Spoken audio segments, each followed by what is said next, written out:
Welcome, and thank you so much for joining us for Art Party 2021.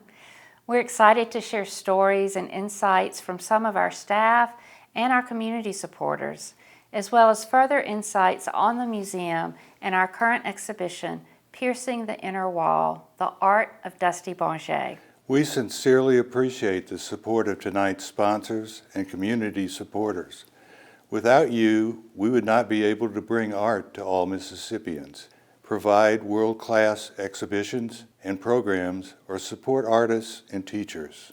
Our online auction and raffle will be up through Monday, April 19th at 5 p.m. Central Time. Don't miss out on the unique artworks, rare wines, and unforgettable experiences. Go to msmuseumart.org to participate. Thank you again and enjoy the show. Cheers! To you and our museum.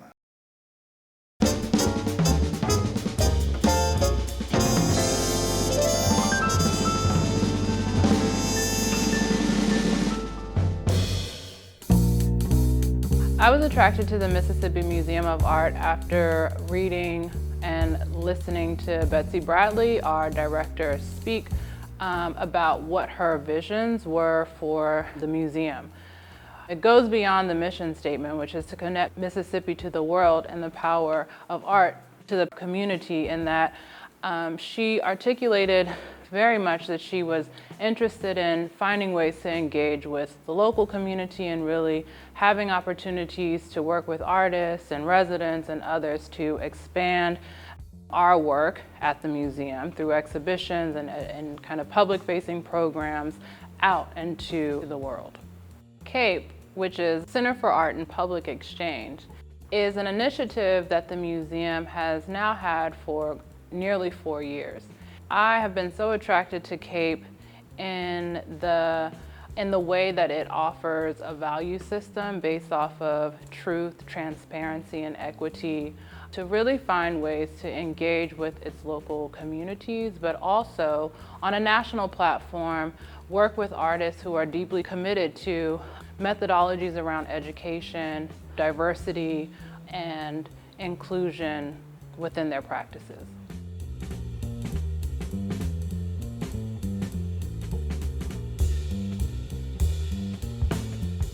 Art is an important part of the education process because it allows for cross-curricular study, and more importantly, it encourages students to be creative problem solvers. Art is one of the few subject areas where there's not one correct answer, so it challenges students to think outside the box and come up with creative solutions. I'm involved with the museum in a few different capacities. As a teacher, I've brought my students from Wells APAC here on several different field trips. They really enjoy touring the galleries and getting to see and learn and experience art firsthand instead of just from a photograph.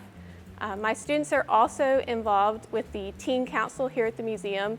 Through this, they get to partner with their peers from across the Jackson metro area, as well as the museum staff, to create teen-centric events here at the museum. I think parents should know that the museum is a welcoming space for people and children of all ages, whether it's exploring the galleries or outside in the art garden. The museum also offers a variety of activities for children of all different ages. Visit Jackson is the official destination marketing organization for the City of Jackson. The Mississippi Museum of Art is a jewel in our tourism product.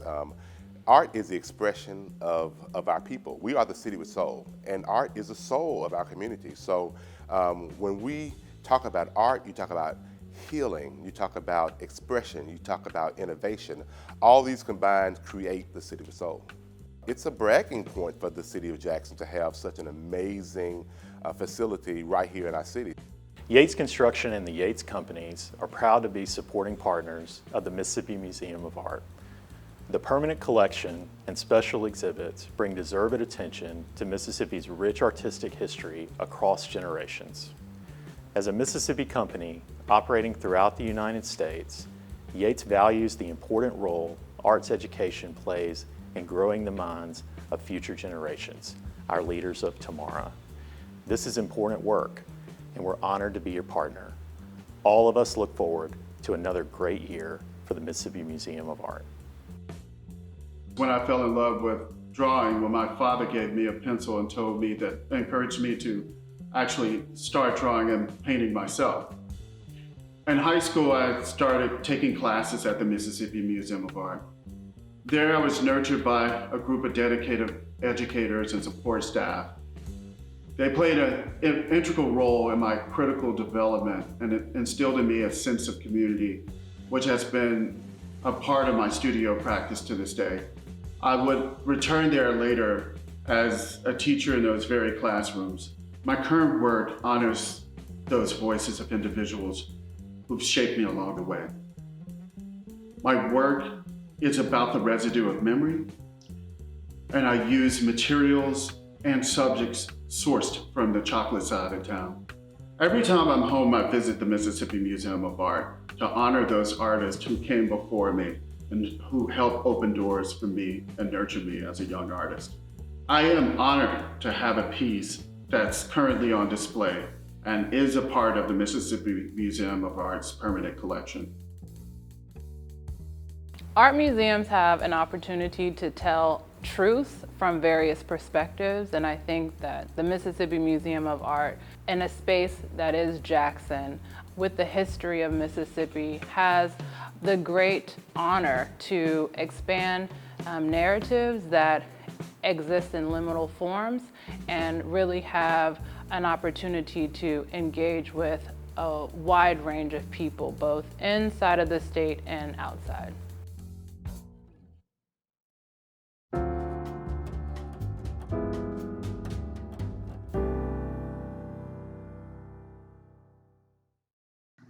Good evening, everyone. I hope you're all having a wonderful time at this unique virtual Art Party 2021 benefiting the Mississippi Museum of Art. And I want to thank you so much for being a patron of the arts. We truly need you. Allow me to introduce myself. My name is Ligia Reumer. I am the director of the Dusty Bonget Art Foundation, which is located in Biloxi, Mississippi, behind the Orr Museum. And of course, Biloxi was where Dusty was born and raised and lived most of her life. The Dusty Bonget Art Foundation is dedicated to promoting Dusty Bonget's artistic legacy. Dusty Bonget was the first truly modernist, consistently modernist painter from Mississippi, and she was also the first abstract expressionist painter from Mississippi.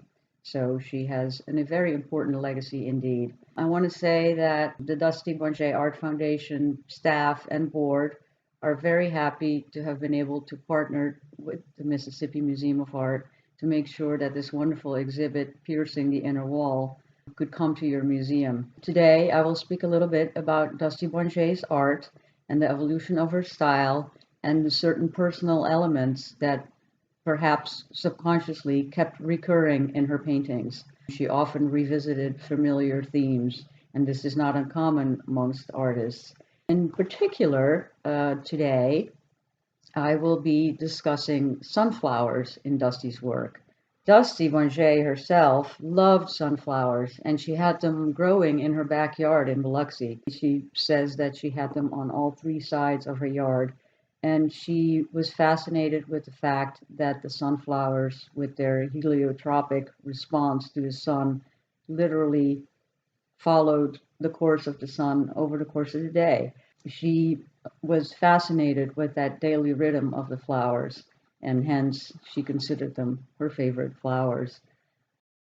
The ones we are going to talk about today are these two paintings.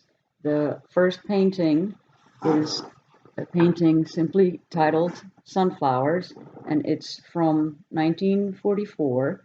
It's about 16 inches by 20 inches. It's oil on canvas, and Dusty painted this in her own home. It's a still life of sunflowers. And then the second painting that we will be looking at is this painting, which is called Death of Maggie, Sunflower Dream Number 1.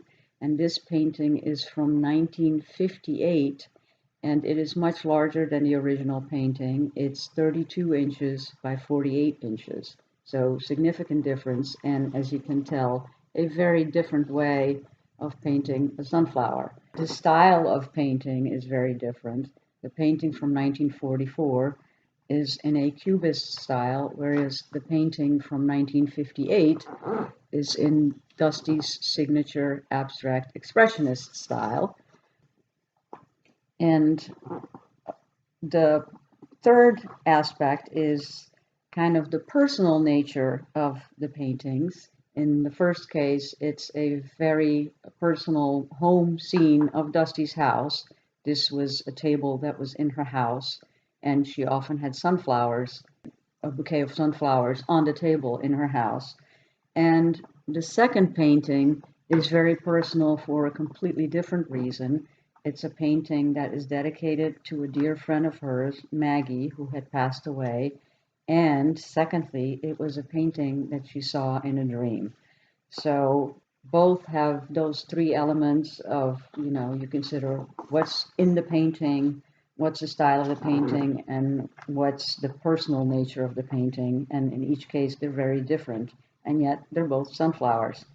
In the earlier painting, the painting from 1944, simply called Sunflowers, you see a very domestic scene, a very personal scene of Dusty's own home. And both the table and the rug actually appear in several of Dusty's paintings, which is interesting. You know that it was a very familiar place for her. What you notice in this as well is that, yes, this is a still life, but unlike a lot of classical still lifes, which are highly staged, this is not a staged scene. This was just the way her table and the rug and the flowers and the garlic bulbs looked. That's the way they were on her table. What you'll notice in this painting, which I mentioned earlier is in a Cubist style, is that the sunflowers, although clearly recognizable, they are represented in a slightly unusual way. It's as if the various surfaces of the sunflower have been sort of flattened onto the plane of the painting. So the way you see this piece here, for example, and then when you see this one from the side, it's completely flattened out.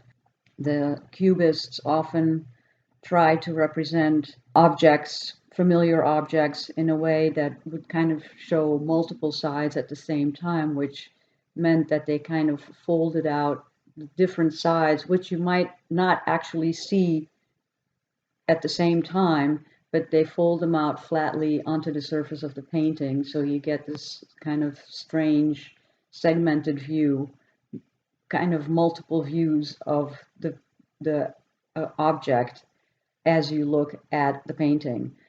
That's something that Dusty did for quite a while as she experimented with this Cubist layout, because she was not so much interested in very realistic representations of her environment. She was interested in understanding the colors and the arrangements and the relationship between the various elements.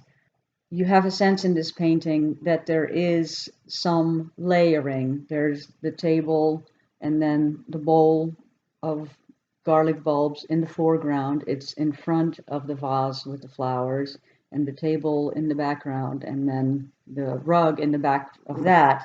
So although you have a layered sense of space, you do not have a typical perspective sense of space, which was the traditional way of painting still lives. This shows you that Dusty was very open to an alternative way of understanding and seeing the world around her. In addition to that, you notice this is a very dynamic setup. When you see these two big green leaves of the sunflowers, they cross the canvas and make a very dynamic arrangement with the vertical of the vase. So you have a real sense of composition here. So even though she didn't stage the scene so much, she did make sure that as she represented it, you could really get a sense of how the various elements come together. The quality of the paint in this painting is interesting to note as well. The colors are applied to the canvas in a very smooth and even way. It's as if the colors take precedence over the brush strokes. There's no palette knife marks, there's no clear brush stroke marks. It's actually all quite smooth, which means that in this case, the quality of brushwork was not an aesthetic element in setting up this painting. This second painting, again, it was called Death of Maggie, Sunflower Dream #1 from 1958. And this painting is clearly at the height of her abstract expressionist period. It has all the hallmarks of abstract expressionist painting. And some of these hallmarks are action painting, which is usually most easily associated with the paintings of Jackson Pollock, who literally dripped paint on canvases that he had laid out on the floor. And then there's gestural painting, which is a slightly more umbrella term, which you see in the paintings of Joan Mitchell and Lee Krasner and many others. And then there was color field painting, where the emphasis was on the various sort of large swaths of color on the canvas and their relationship to each other. One of the things that all three, action painting, gestural painting, and color field painting, have in common is that the emphasis in all of them is on expressing something and the actual act of expressing it. So the painting process becomes very important, and to some degree, it's not so much about the final product. It's much more about the texture of the paint and the layers of paint and the overall quality that creates within the painting. Now, this sunflower painting, Sunflower Dream #1, is very unique for several reasons. Unlike the earlier painting, which is a still life of sunflowers that has other elements, domestic elements around it, this is one very large painting and very abstractly representing a sunflower. It's a larger than life. You kind of get swallowed up by the sunflower. The dark disc of the center of the flower is surrounded by really broad and vivid yellow and white and brown brush strokes. You can tell that the brush strokes are extremely important in this painting. There's tiny little details of green in here and in here that are just little marks to break up the yellow of the sunflower. And what's interesting with this painting is that, yes, you can recognize the essence of a sunflower in there. It's clearly very abstract in that it's not at all trying to give you a realistic depiction of a sunflower. It's more the expression of the idea of a sunflower.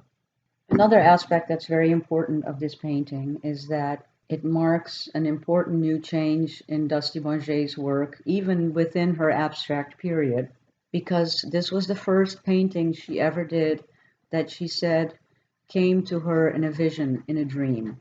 And Dusty wound up doing a whole series of what she called dream paintings.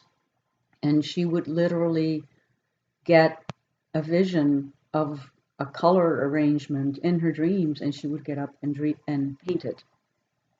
And she even got to the point where she decided to set up an easel in her bedroom with smaller canvases, smaller than this one is, so that as soon as she woke up, she could paint her dream, because otherwise it would be lost. And this was the first dream painting she ever did.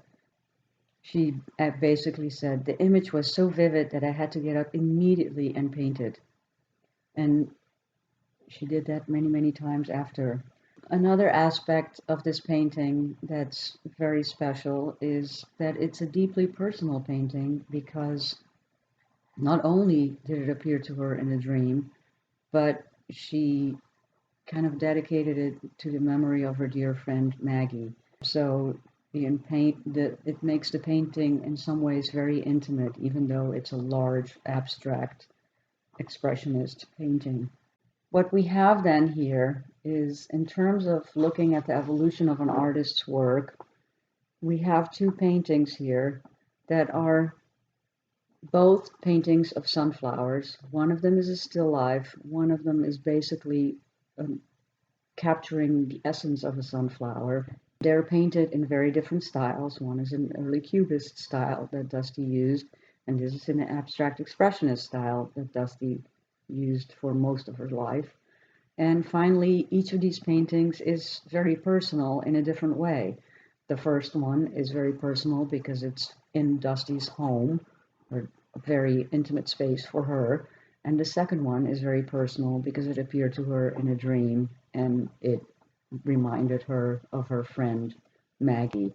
You can see here how a theme or a concept or an idea that's important to an artist can keep coming back in their artwork, even though it takes on different shapes and different forms as the artist's artistic style evolves over the years.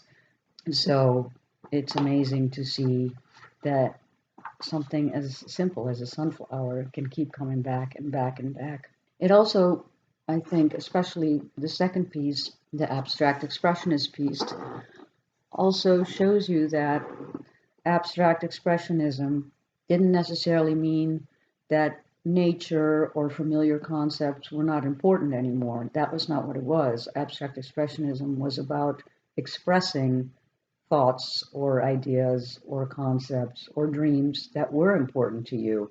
And so it doesn't necessarily mean that you leave all of what you knew behind. It just means that you offer it a very different way of presenting it to the public.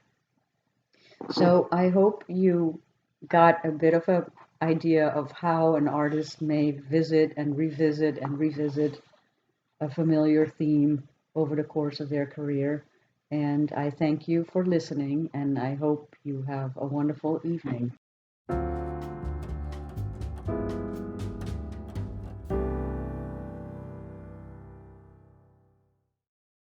J. Richard Gruber is the author of the New University Press of Mississippi book Dusty Bonjay, Art and Life, Biloxi, New Orleans, and New York.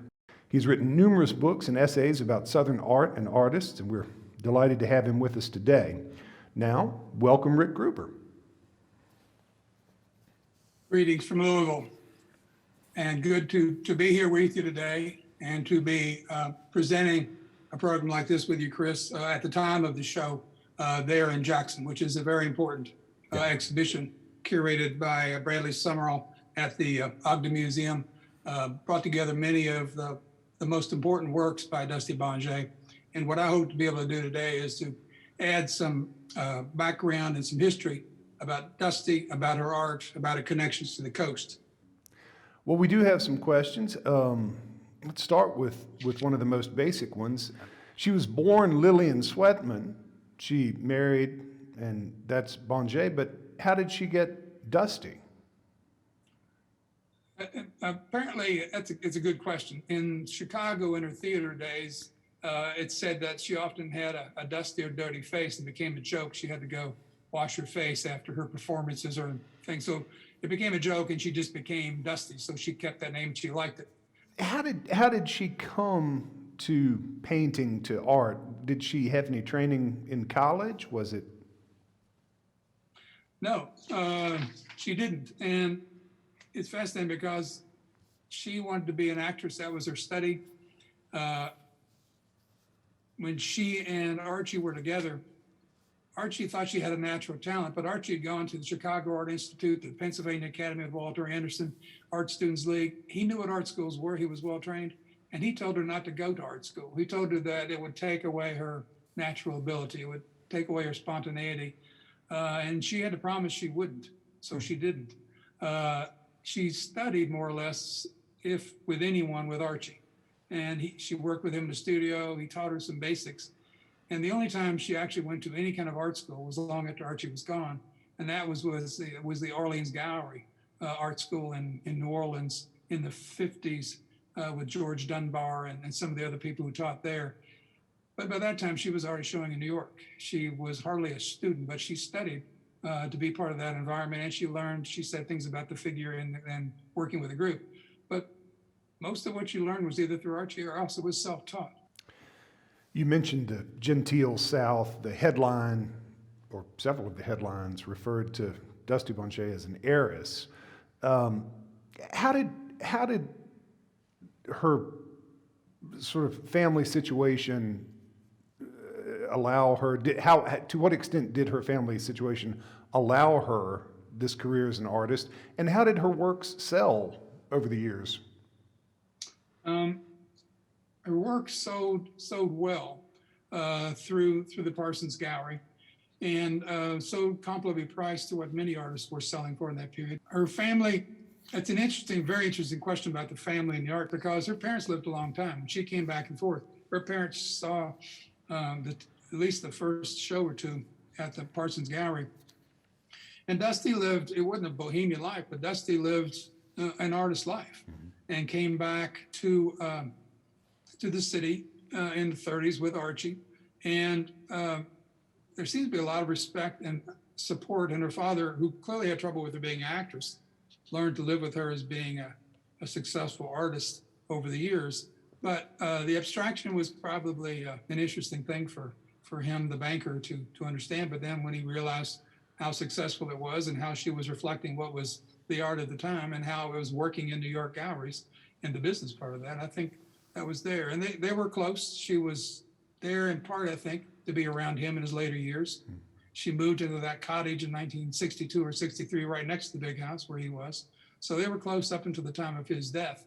And she, until her later years, used to go down to the bank, water the plants, and visit with people in the bank. So she was connected to the family business as well. What about her mother? Did she die before the father? Yes, somewhat before, and she too is a fascinating character from Louisiana. Her family is connected to back around Eunice, back to the history of their family plantations, and much of a presence in New Orleans, relatives there. So in her early years, she spent a lot of time going to New Orleans, knew the French Quarter, knew Uptown. They went shopping there. They knew the art world there. And this book this size could be just about Dusty in New Orleans and her family and her history and her art world there too.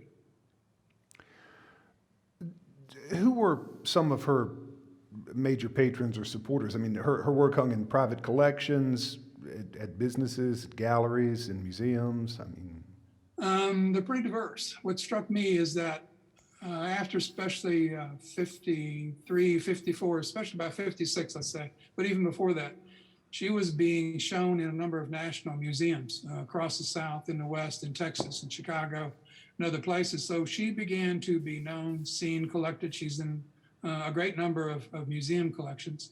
And I think, one could travel to quite a few museums and cities and see examples of Dusty and her work. how would you situate her amongst the Gulf Coast artists who were her contemporaries and those who were before her? How does she fit into that mix?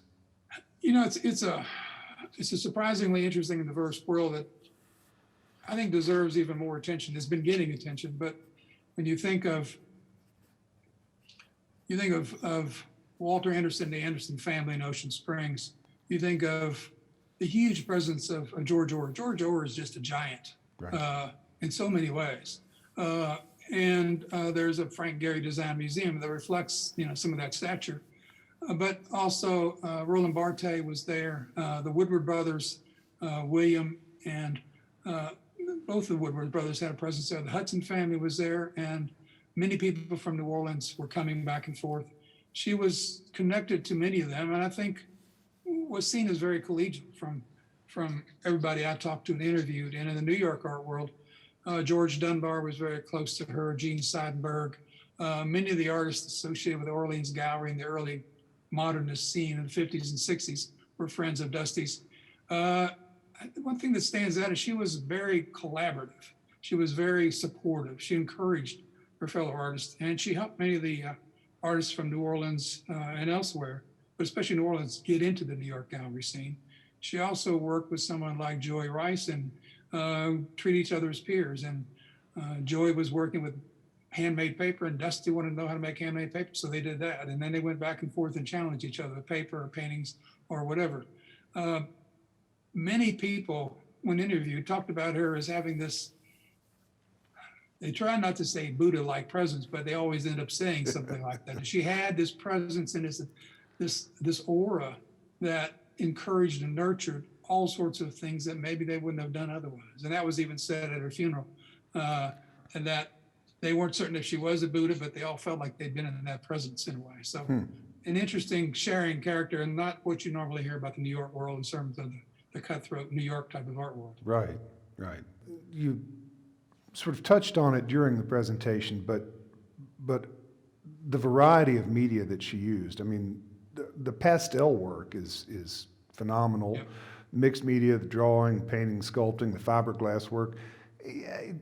Can you talk to us a little bit about that range that she exhibited? I think she used whatever she needed to convey what she wanted to convey. And I don't think she felt any constraint. I suspect that's part of what Archie was saying about not going to art school. She might have been told she couldn't do some of that. She didn't know she couldn't do it, or she didn't believe she couldn't do it. She could do it, so she did do it. And she also picked up that interest in fiberglass working on a boat with Lyle. Lyle was using fiberglass to repair one of his boats. She got interested in fiberglass. Bill Seaman showed her how to really use fiberglass. So suddenly she's working creatively with fiberglass. She also was apparently good at sewing. She made things out of sails, used sails from the sailing industry there. She was a poet. She was a writer. I think she was a very creative person, and however she needed to create and express herself, she did.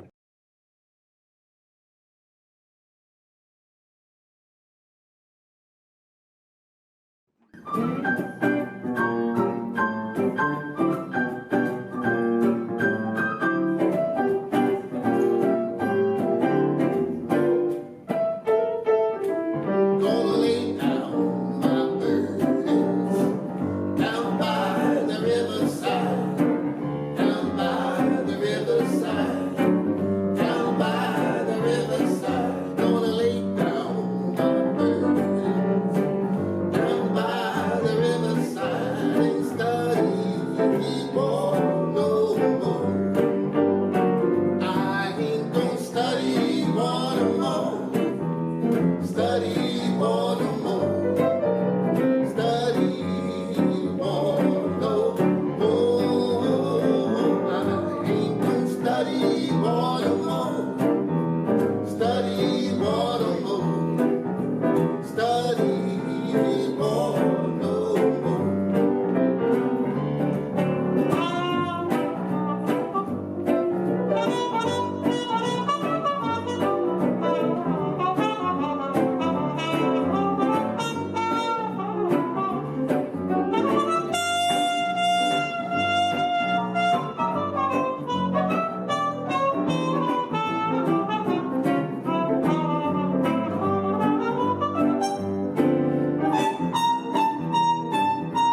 We appreciate your joining Art Party 2021 and hope that you enjoyed learning a little bit more about our museum.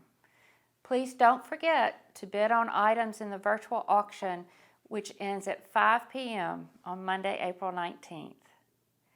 Also, please share this video on your social media channels and encourage your family and friends to participate. Thank you again to all our sponsors who have helped make this event possible. We look forward to seeing you at the museum soon. And please don't forget our Dusty Bonjay exhibition that ends on May 23rd. Visit anytime msmuseumart.org to learn more about our exhibitions and events. Have a wonderful night.